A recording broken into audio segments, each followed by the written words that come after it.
Bu sefer benim oğlumu pis oyunlarına alet edemeyeceksin. Ben ilk gitmek istediğimde beni bıraksaydın hiçbirini yaşamayacaktık. Uzak Şehir yeni bölümde neler olacak? Açık konuşalım, yine izleyenleri çok fazla memnun etmeyen bir bölümü geride bıraktık. Sosyal medyaya bakıyoruz, yorumlara bakıyoruz. Herkes aynı noktada birleşmiş durumda. Dizinin gidişatı ile ilgili ciddi bir rahatsızlık var. Ve bunun en büyük sebeplerinden biri de şüphesiz Boran karakteri. Boran'ın varlığı her geçen bölüm diziye biraz daha fazla zarar veriyor. Çünkü artık olay sadece bir kötü karakter meselesi değil. Dizinin dengesi tamamen bozulmuş durumda. İzleyenlerin büyük bir kısmı iyiler neden hiç kazanmıyor sorusunu sormaya başladı. Bu da diziyi izlerken alınan keyfi ciddi şekilde düşürüyor. Son bölüme baktığımızda da ne yazık ki tablo çok fazla değişmedi.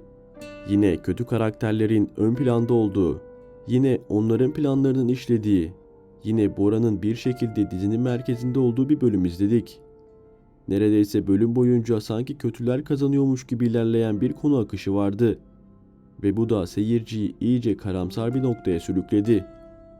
İşte tam da bu yüzden bu videoda hem son bölümü detaylı bir şekilde konuşacağız, hem de yeni bölümde bizleri nelerin beklediğine dair güçlü analiz yapmaya çalışacağız.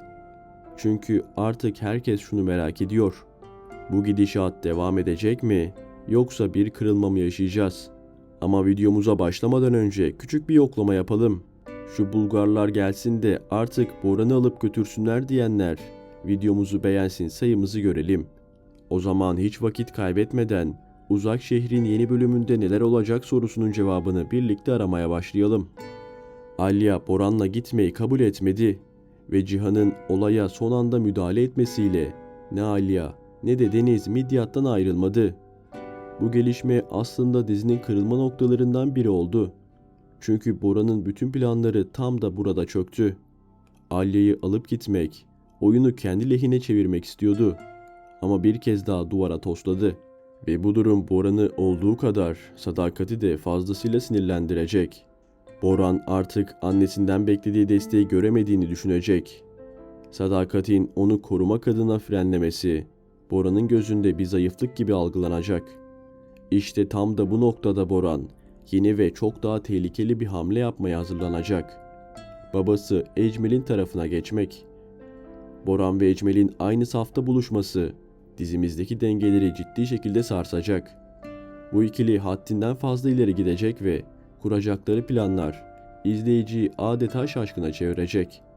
Çünkü Ecmel'in ne kadar gözü kara ve ne kadar acımasız olduğunu zaten biliyoruz.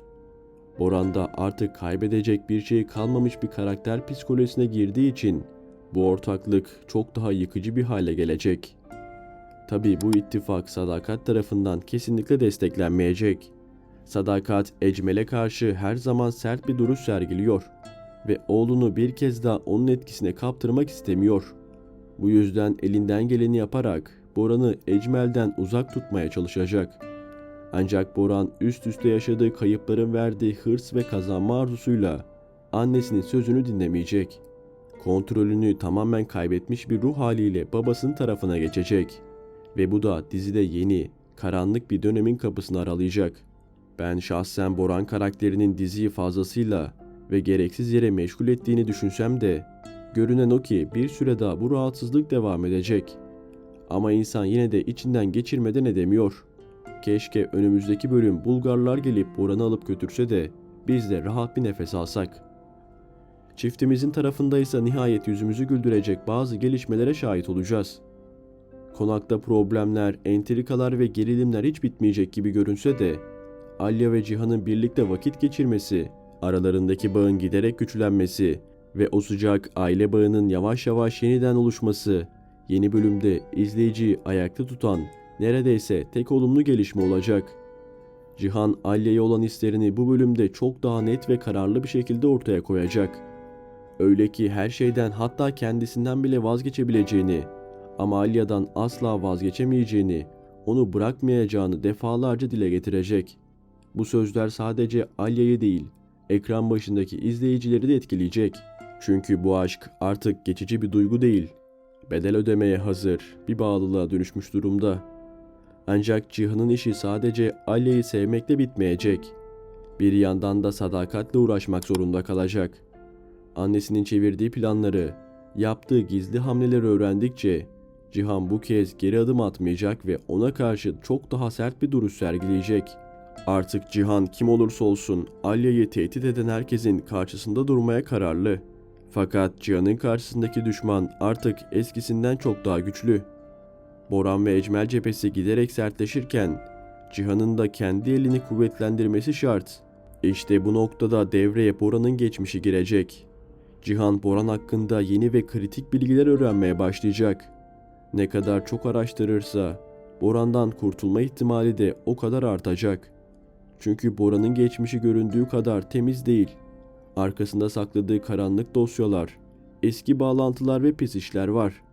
Cihan doğru bilgilere ulaştığı anda Boran'ı Midyat'tan gönderecek kadar güçlü bir koz elde edebilir. Ve bu da dizinin kaderini değiştirecek bir hamle olabilir. Bahsetmemiz gereken ve bence yeni bölüm açısından son derece kritik bir diğer konu da Zerrin ve Kaya'nın kızının hala Demir'in elinde olması. Demir'in bu bebeği kullanarak Zerrin'i yeniden elde etmeye çalışması, dizinin en karanlık ve en tehlikeli noktalarından biri haline gelmiş durumda. Açık konuşmak gerekirse burada senaryonun biraz fazla zorlandığını söylemekte haksız olmaz. Onca insanın, onca güvenliğin içinden Demir o bebeği nasıl kaçırdı? Bu kısmı izleyiciye çok ikna edici bir şekilde anlatılmadı. Ama oldu diyelim ki başardı. Demir Zerrin'e bebeğin yaşadığını söyledi. Ve işte burada işler iyice karışacak. Çünkü bu bilgi elbette Kaya'ya da ulaşacak. Kaya kızının hayatta olduğunu öğrendiği anda Demir'e karşı tamamen kontrolü kaybedecek. Gerekirse canını ortaya koyacak ama çocuğunu o adamın elinde bırakmayacak. Bu da Demir'in kurduğu son büyük planın aslında kendi elinde kalmasına neden olacak. Tabii ki bu süreçte izleyiciyi kandıran, gerilimi yükselten bazı yanlış anlaşılmalar da yaşanacak. Bir süreliğine Kaya, Zerrin'in gerçekten Demir'e döndüğünü sanacak. Bu da onun iç dünyasında büyük bir yıkım yaratacak. Tam da bu sırada İpek devreye girecek ve Kaya'nın karısı olma hayaliyle hareket etmeye başlayacak. Demir'le İpek'in kurduğu bu kirli işbirliği dışarıdan bakıldığında sanki plan tıkır tıkır işliyormuş gibi görünecek. Ama bu dizide hiçbir yalan sonsuza kadar saklı kalmıyor. Gerçekler yavaş yavaş ortaya çıktıkça Demir'in kurduğu o sahte düzen çökecek.